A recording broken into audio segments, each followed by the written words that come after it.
Καλώς ήρθατε στο Subfolio. Σε αυτό το βίντεο θα σας καθοδηγήσουμε σχετικά με το πώς λειτουργεί η πλατφόρμα και πώς απλοποιεί τις διαδικασίες του χονδρεμπορίου.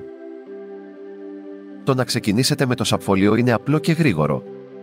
Αρχικά, οι προμηθευτές και οι αγοραστές δημιουργούν τα επιχειρηματικά τους προφίλ με την εγγραφή τους στην πλατφόρμα.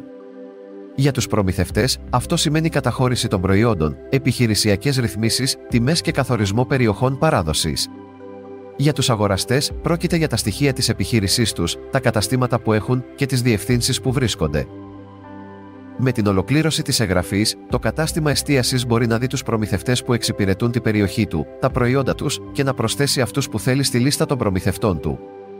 Επιπλέον, μπορεί να διαμορφώσει σχετική λίστα με τα προϊόντα που δουλεύει από κάθε έναν προμηθευτή του, ώστε να μην χάνεται στο μεγάλο όγκο πληροφοριών. Οι προμηθευτές στο Subfolio μπορούν εύκολα να ψηφιοποιήσουν ολόκληρο τον κατάλογο προϊόντων τους, παρουσιάζοντας προϊόντα με λεπτομερείς περιγραφές, εικόνες, τιμές και κυβωτιοποίηση, δίνοντας τη δυνατότητα σε χιλιάδες πιθανούς αγοραστές να δουν τις λύσεις που προσφέρει η εταιρεία στην αγορά. Για μια επιχείρηση εστίασης, η τοποθέτηση μιας παραγγελίας δεν ήταν ποτέ ευκολότερη. Αφού επιλεχθούν τα προϊόντα, η συσκευασία και η ποσότητα, ο χρήστης ορίζει την επιθυμητή ημερομηνία, την ώρα και την τοποθεσία που θέλει να του παραδοθούν τα εμπορεύματα και στο τελευταίο βήμα επιλέγει το τρόπο της οικονομικής διευθέτησης. Ο προμηθευτής ενημερώνεται σε πραγματικό χρόνο για την παραγγελία του πελάτη και μπορεί να τη διαμορφώσει από την ενότητα διαχείριση παραγγελιών.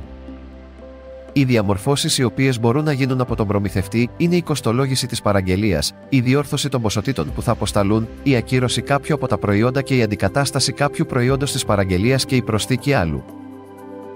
Κατά το τελευταίο βήμα, ορίζεται η μεταφορά και παράδοση των προϊόντων στον πελάτη. Ο προμηθευτής μπορεί να αναθέσει την παράδοση της παραγγελίας σε κάποιον συγκεκριμένο μεταφορέα, υπάλληλο της εταιρείας, να κάνει broadcast την παραγγελία σε όλο το μεταφορικό της στόλο και να δηλώσει ένας μεταφορέας ότι θα την εκτελέσει, είτε να την αναθέσει σε κάποιον τρίτο εξωτερικό συνεργάτη όπως για παράδειγμα μία μεταφορική εταιρεία. Το Subfolio είναι το πλέον ολοκληρωμένο και τεχνολογικά ώριμο εργαλείο διαχείρισης αγορών και προμηθευτών. Δίνει λύσεις σε όλα τα βασικά προβλήματα μιας επιχείρησης, από την αναζήτηση προμηθευτών και προϊόντων, μέχρι την παραγγελιοληψία και την παράδοση των εμπορευμάτων. Γίνετε και εσείς μέλος του Subfolio τώρα. Απλά, εύκολα, γρήγορα.